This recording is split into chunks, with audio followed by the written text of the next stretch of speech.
안녕하십니까. 오늘은 안식에 대해서 말씀드리려고 합니다. 히브리서 4장 10절에 이미 그의 안식에 들어간 자는 하나님이 자기 일을 쉬신과 같이 그도 자기의 일을 쉬느니라. 안식일을 지키라는 계명은 다른 종교에서 찾기 힘든 것입니다. 하나님이 천지를 창조하시고 제7일에 쉬셨기 때문에 사람도 쉬어야 한다는 것입니다. 심지어 안식일에 대해서 모세는 안식일을 범하는 자마다 반드시 죽이라고 명령했습니다. 안식일을 지키는 것이 무엇이길래 왜 지키지 않으면 죽여야 할 만큼 중요한 일인가 하는 겁니다. 어떤 제도나 전통에서 자유로워지려면 그 제도나 전통을 버릴 것이 아니고 그것의 참된 의미를 다시 발견해야 합니다. 전통의 참된 의미를 발견하면 전통을 지키냐 안 지키냐 하는 문제에서 자유롭게 될 것입니다.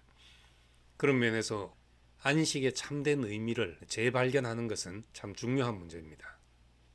안식일의 제도는 더 이상 중요하지 않을지도 모릅니다. 하지만 지금 사람들에게 안식이 더욱 절실히 필요합니다. 치열한 경쟁 사회에서 생존하려고 하니까 많은 갈등이 생기고 질투와 미움을 느끼기도 하고 받기도 합니다. 때로 세상에서 거부당하고 무시당할 때도 있습니다. 이런 모든 문제가 안식과 관계가 있습니다. 현대인들은 마음의 안식을 잃고 삽니다. 그러니 사람들은 안식을 더욱 갈망하게 되는 겁니다. 요즘에는 일요일은 일에 지친 인간에게 쉼을 주는 날로 생각합니다. 그런데 성경에서 말하는 안식일은 하나님의 일의 절정이고 마침입니다. 다시 말해 일을 위해 쉬는 것이 아니라 안식을 위해 일한다는 겁니다. 예를 들면 우리가 직장에서 일하고 가정에서 쉼을 얻습니다. 일을 위해 쉰다고 생각하는 것은 직장을 위해서 가정이 있다고 생각하는 것과 같습니다. 원래는 가정을 위해 직장을 다니는 것입니다. 우리 역시 영혼의 쉼을 위해 일도 하는 것입니다. 하나님의 창조의 하루하루는 모두 보시기에 좋았더라는 말로 마무리하셨지만 모든 일을 마치고 나서 마지막에 지으신 그 모든 것을 보시니 보시기에 심히 좋았더라 하시고 그날에 안식하셨습니다. 그렇게 보면 안식은 삶의 중간에 쉬는 것이 아니라 그 삶의 지향점이고 절정이라는 것을 알 수 있습니다. 안식일 제도는 하나님이 일을 마치시고 쉬셨으니 그 사람도 쉬어야 한다는 데서 시작을 합니다. 왜 하나님이 쉬는데 사람도 쉬어야 하는가? 예를 들어 하나님이 우리를 보시고 보시기에 심히 좋다. 더할 것도 없고 뺄 것도 없다. 그래서 모든 일을 마쳤다 하시는데 나는 아직 이것도 부족하고 저것도 부족합니다. 뭘 좀 더 해야 합니다. 하고 있다면 그것은 안식이 깨진 상태입니다. 참된 안식은 하나님이 완전하다 하신 것을 보고 우리도 완전하다고 보는 것입니다. 내 인생에 당신이 하신 일이 더할 것도 없고 뺄 것도 없습니다. 이렇게 보이는 상태가 이 일을 마친 것이고 안식을 누리는 것입니다. 신약의 바울은 내 은혜가 네게 족하다 하는 말씀을 들었습니다. 구약의 다윗은 여호와가 나의 목자가 되시니 내게 부족함이 없다라고 고백했습니다. 이렇게 생각하는 것이 안식을 지키는 것입니다. 은혜가 족하구나. 주님이 이끄시는 길이 내게 부족함이 없구나. 이것이 안식일을 지키는 실제적인 내용입니다. 따라서 안식일은 단순하게 계명이나 제도가 아니라 하나님과 완전한 관계에 대한 말씀으로 이해해야 합니다. 안식은 하나님과 사람이 완전한 관계를 맺은 상태입니다. 창세기 2장에 하나님이 흙으로 사람을 지으시고 그 코에 생기를 불어넣으셨다 했습니다. 단지 숨쉬고 사는 생물이 되었다는 말이 아니라 하나님과 함께 호흡하는 존재로 지어졌다는 말입니다. 하나님과 함께 호흡이 맞아야 하나님에 대해 살아있는 것입니다. 그것이 하나님과 온전한 관계를 가지는 것입니다. 가장 온전한 관계에서 안식이 이제 발생합니다. 하나님과 사람의 관계 속에서 모든 좋은 것이 발생합니다. 사랑과 기쁨과 평화와 이런 성령의 열매들은 모두 관계 속에서 발생하는 것입니다. 영원한 생명도 하나님과 관계에서 발생합니다. 영생이란 것은 시간의 길이보다 최상의 삶의 질을 말합니다. 삶의 질은 얼마나 복된 관계를 맺고 사느냐에 달려 있습니다. 로마서 12장에서 바울은 할 수 있거든 너희로서는 모든 사람으로 더불어 화평하라 이렇게 말했습니다. 하나님 앞에서 인생으로 만족하고 복된 관계를 가지면 모든 사람으로 더불어 복된 관계를 가질 수 있습니다. 안식은 모든 관계 안에서 평화를 누릴 때 오는 영적인 경험인 것입니다. 모세와 이스라엘 백성은 가나안으로 가기 위해 40년을 광야 생활했습니다. 블레셋이 사는 해안길로 가면 일주일이면 갈 수 있는 길을 광야로 가서 40년을 맴돌았습니다. 이 40년은 가나안 생활을 위한 준비 과정이었습니다. 하나님과 동행하는 삶의 훈련이었습니다. 그들이 가려던 가나안 땅은 젖과 꿀이 흐르는 땅으로 불렀습니다. 그 땅이 비옥해서 젖과 꿀이 흐르는 것이 아니라 하나님과 동행하는 곳이기 때문입니다. 가나안 땅 중에서도 구체적인 목적지는 헤브론이었습니다. 아브라함, 이삭, 야곱 그리고 그의 아내들이 최종적으로 묻힌 곳입니다. 헤브론의 뜻은 교제하다, 연합하다입니다. 하나님은 자신과 교통하게 하려고 아브라함을 부르셨고 이스라엘을 부르신 것입니다. 구름 기둥이 뜨면 이스라엘도 움직이고 구름 기둥이 머무르면 이스라엘도 머물렀습니다. 이렇게 하나님과 동행하는 것이 젖과 꿀이 흐르는 가나안 땅에서 안식에 이르는 길이었습니다. 광야에서 구름 기둥이 움직이면 이스라엘도 움직이고 구름 기둥이 머무르면 이스라엘도 머물렀던 삶을 예수님은 내 아버지께서 일하시니 나도 일한다 라는 말로 표현했습니다. 예수님이 안식일에 병자를 고쳤다는 이유로 유대인들이 비난하자 그는 내 아버지께서 이제까지 일하시니 나도 일한다 라고 대답했습니다. 안식일의 계명이 하나님이 쉬셨으니 사람도 무조건 쉬어야 한다는 것으로만 알던 유대인들에게 아버지가 일하시니 나도 일한다 하시며 안식의 참된 의미를 알려주신 것입니다. 예수님은 이 말로 안식일을 새롭게 정의했습니다. 이것은 구약의 동행을 넘어서 하나님과 연합한 사람이 어떤지를 보여줍니다.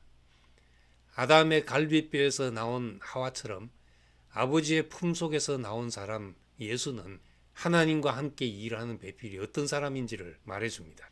하나님의 일은 하나님과 함께 안식하는 사람이 하게 됩니다.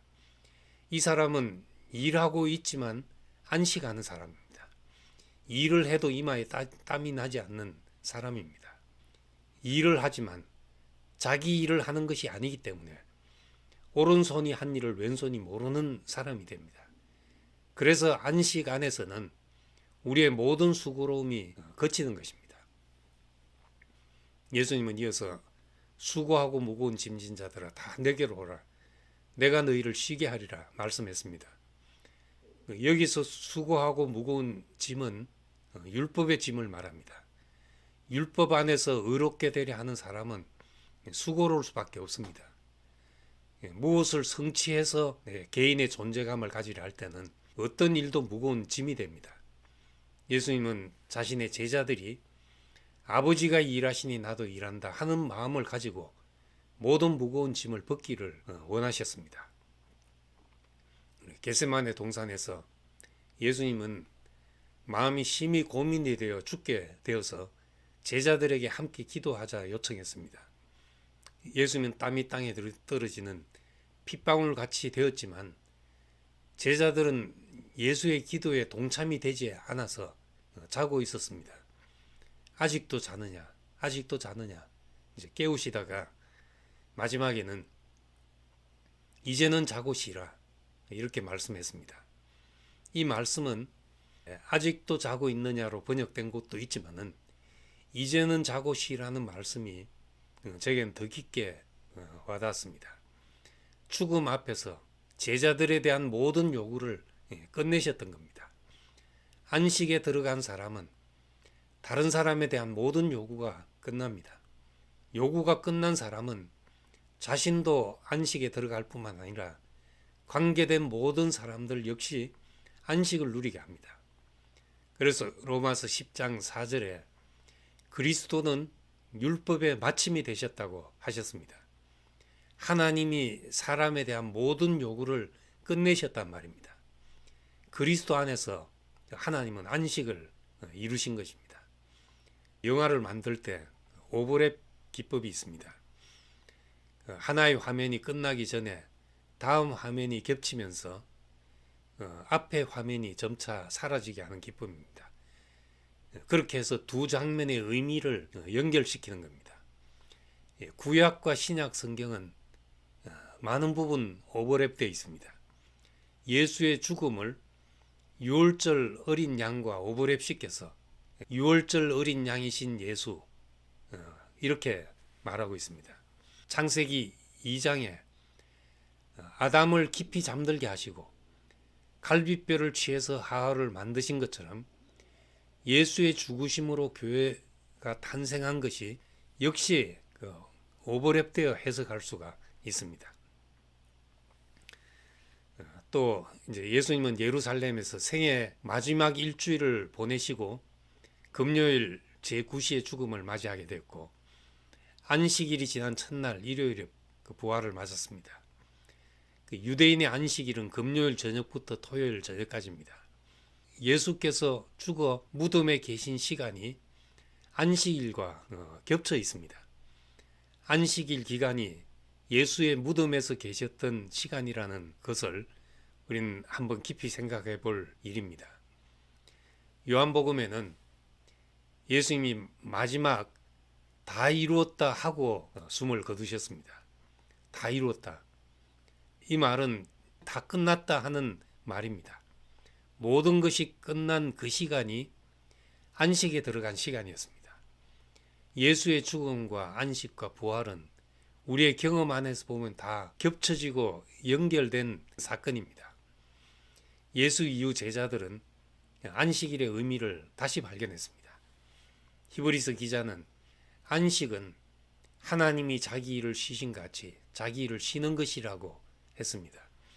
계명을 지키기 위해서 하루 일을 안 하는 문제가 아니라 자기 일을 쉬는 것이라 했습니다. 자기 일이 끝나는 것, 이것이 우리가 경험할 수 있는 참 안식의 의미입니다. 이상하게도 사람들은 뭔가 성취되고 있을 때는 안식을 못 누리고 내 뜻대로 안 되는 상황에서 오히려 안식을 누리게 됩니다.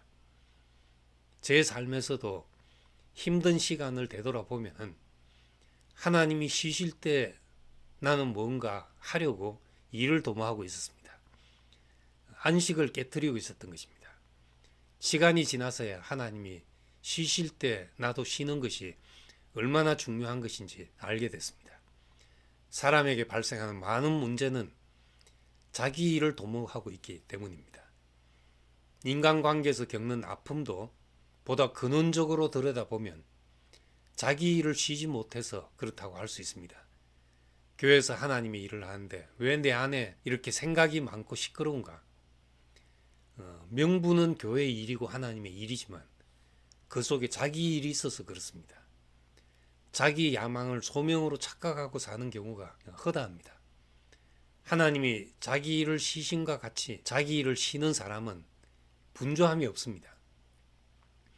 마태는 예수를 보면서 이사야의 말씀을 떠올렸습니다. 그는 다투지 아니하며 들레지도 아니하며 아무도 길에서 그 소리를 듣지 못하리라. 상한 갈대를 꺾지 아니하며 꺼져가는 심지를 끄지 아니하기를 심판하여 이길 때까지 하리니, 이 사람이 바로 하나님의 안식인 사람입니다. 하나님이 일을 마치고 안식하신 날은 사람이 안식을 시작하신 날입니다. 일주일 중에 하루만 안식일인 것이 아니라 하나님의 안식으로 일주일을 사는 것입니다. 그래서 초대교회는 매일 모였습니다. 그들에게는 모든 날이 안식이었기 때문입니다. 자기가 도모하는 모든 일이 끝나서 자기 일이 없어졌을 때 하나님의 말씀이 없는 사람은 절망이고 허무입니다. 그런데 하나님의 말씀이 있는 사람에게는 내일이 끝나는 날 안식이 옵니다. 우리에게 있는 모든 날이 안식이 되고 모든 관계에서 안식이 흐르고 안식 안에서 모든 일이 되어지기를 소망합니다. 감사합니다.